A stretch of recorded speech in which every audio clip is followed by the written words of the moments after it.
ایک صحابی نے عرض کیا حضور مبارک ہو شخص کو جس نے آپ کو دیکھا اور آپ پر ایمان لے آیا. آپ نے فرمایا ایک مرتبہ نہیں 7 مرتبہ مبارک ہو شخص کو جس نے مجھے نہیں دیکھا پھر بھی ایمان لے آیا. ہاں مرنا ہے, اس کے بعد اٹھنا ہے, حساب کتاب ہونا ہے. ہاں تیاری کر کے جائیں. سرمایہ وہ نہیں ہے بھائیو جو موت پر چھوٹ جائے. 25 روپے کی جوتی یا 25,000 کی موت پر اتار لی, 500 کا سوٹ ہے یا 50,000 کا موت پہ اتارا, نہ اترا تو کینچی چلی. 5 لاکھ کا مکان یا 20 کروڑ کا بنگلہ یہ موت پہ چھوٹ جائے گا. اب سائیکل پر ہو یا 2 کروڑ کی گاڑی پر ہو یہ موت پہ چھوٹ جائے گا. آپ کا سرمایہ کیا ہے؟ جو موت پر آپ کے ساتھ جائے, جو آپ کے ساتھ جائے. اس لیے اللہ کے نبی نے فرمایا 3 بھائی ہیں. پہلا بھائی کہتا ہے میں دنیا میں ساتھ ہوں, مرتے ہی میرا تیرا معاملہ ختم. یہ کون ہے؟ یہ اس کی جائیداد, اس کا پیسہ, مرتے ہی وارثوں کا. دوسرا بھائی کہتا ہے میں تیرے مرنے کے بعد غسل, کفن, جنازہ, دفن, اور دفن کرنے کے بعد میرا تیرا معاملہ ختم. یہ اس کے رشتہ دار ہیں, اس کا باپ, اس کا بیٹا, اس کا بھائی, دفنا کے واپس. تیسرا بھائی کہتا ہے میں قبر میں بھی ساتھ ہوں, میں قیامت میں ہمیشہ تیرے ساتھ رہوں گا. یہ اس کے اعمال ہیں, اچھے ہیں یا برے. تو سرمایہ اعمال ہیں میرے بھائیوں. ہاں اپنے اعمال اچھے بنائیں, اپنے اعمال اچھے بنائیں. ہم سب نے مرنا ہے. عقل مند کون ہے؟ آپ صلی اللہ علیہ وسلم نے فرمایا عقل مند کون ہے؟ 2 باتیں بتائی. اگر آپ کے اندر میرے اندر وہ 2 چیزیں ہیں, میں عقل مند ہوں, آپ عقل مند ہیں. اگر وہ 2 چیزیں آپ کے اندر نہیں ہیں, میرے اندر نہیں ہے, میں بھی بے وقوف, آپ بھی بے وقوف. چاہے آپ ڈاکٹر صاحب ہو, چاہے پروفیسر صاحب ہو, چاہے MNA صاحب ہو, MPA صاحب ہو, آپ بے وقوف MNA ہو, آپ بے وقوف ڈاکٹر ہو اگر یہ 2 چیزیں آپ کے اندر نہیں ہیں. کیا؟ اکثرهم ذکرا للموت واکثرهم استعدادا. وہ لوگ جو موت کو کثرت سے یاد رکھے اور وہ لوگ جو موت کی کثرت سے تیاری کریں. اولئک الاکیاس, یہ ہیں عقل مند لوگ. ذهبوا بشرف الدنیا وکرامت الآخرہ, دنیا آخرت کی شرافت, سعادت, کرامت انہی کے ہاتھ آئی ہے.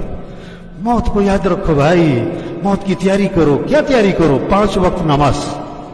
موت کی تیاری کیا ہے؟ دکان چھوڑو, کھیلنا چھوڑو, نہیں. وزارت چھوڑ دو, نہیں. اب وزیر رہو, نماز پڑھو. اب وکیل رہو, نماز پڑھو. اب جج رہو, نماز پڑھو. اب ڈاکٹر رہو, نماز پڑھو. اب پروفیسر ہو, نماز پڑھو. اگر آپ نماز نہیں پڑھتے آپ بے وقوف ہو, کیونکہ موت کی تیاری نہیں کر رہے. آپ سب پوچھو اپنے آپ سے, آپ نے فجر پڑھی؟ اگر پڑھی آپ عقل مند ہو.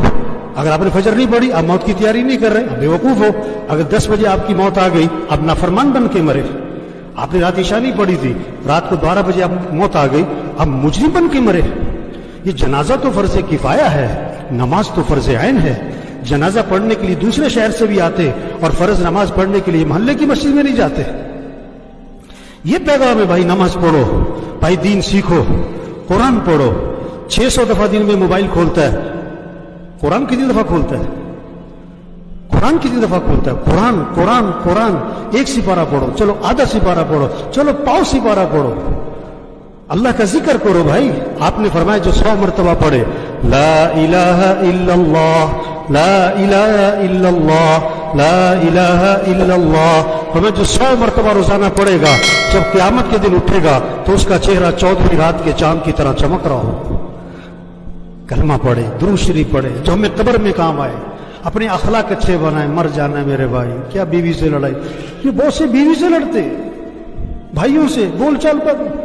بہت سے مسجد کے نمازی ہیں, بول چال بند. ایک اس کونے میں نماز پڑھتا ہے, اس کونے میں نماز پڑھتا ہے. او میرے بھائی مرنا ہے, جھگڑے ختم کریں, کمائیے پاکیزہ بنائیں. آپ لاکھ نہیں کروڑ کماؤ, 1 مل نہیں 10 ملنے لگاؤ. سود پہ نہ کرنا, کسی کا پیسہ نہ دبانا بھائی. بہنوں کو حق دو. اگر آپ نے بہنوں کو حق نہیں دیا, مر جانا ہے. آپ کے پاس جنازہ لایا گیا, آپ نے فرمایا اس نے لوگوں کے پیسے تو نہیں دینے. جواب ملا لوگوں کے پیسے دینے. فرمایا میں جنازہ نہیں پڑھاؤں گا. کتنی سخت بات ہے. لوگوں کے پیسے دے, اپنی کمائی پاکیزہ بنائے, اپنے فنکشنوں کو میوزک سے پاک کرو میرے بھائی.